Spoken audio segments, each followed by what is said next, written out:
Self பாலினேஷன்னா என்ன? Self pollination அப்படிங்கிறது என்னன்னா, இந்த செல்ஃப் பாலினேஷனுக்கு ஃபார் எக்ஸாம்பிள் ஹைபிஸ்கஸ் பிளான்ட்டை எடுத்துக்கலாம். செம்பருத்தி பூச்செடி. இப்போ ஒரு ஹைபிஸ்கஸ் பிளான்ட் வந்து இருக்குது. அந்த ஹைபிஸ்கஸ் பிளான்ட்டில் நிறைய ஃப்ளவர் வந்து இருக்குது.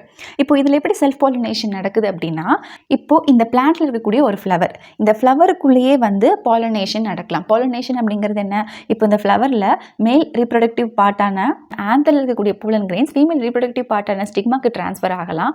ஆர் அதர்வைஸ் இதே பிளான்ட்டில் இருக்கக்கூடிய ஒரு ஃப்ளவரோட ஆந்தரில் இருக்கக்கூடிய போலன் கிரெயின் இன்னொரு ஃப்ளவரில் இருக்கக்கூடிய ஸ்டிக்மாக்கு ட்ரான்ஸ்ஃபர் ஆகலாம். பட் இதெல்லாமே வந்து ஒரே சேம் பிளான்ட்லேயே நடக்கணும். That is called as a self pollination. Self pollination அப்படின்னா அங்கே ஒரு பிளான்ட் தான் இன்வால்வ் ஆகும். அப்போ அந்த ஒரு பிளான்ட்டில் இருக்கக்கூடிய ஒரே ஃப்ளவருக்குள்ளே அந்த பாலினேஷன் நடக்கலாம். அப்படி இல்லைனா ஒரு ஃப்ளவர்லேருந்து இன்னொரு ஃப்ளவருக்கு நடக்கும். ஆனால் அது எல்லாமே வந்து ஒரே பிளான்ட்டில் தான் நடக்கணும். அதை தான் நம்ம செல்ஃப் பாலினேஷன் சொல்கிறோம். செல்ஃப் பாலினேஷன் அப்படின்னா தனக்குள்ள ஒரே பிளான்ட்டில். அதனால தான் வந்து இந்த self pollination we call it as ஆட்டோகேமி.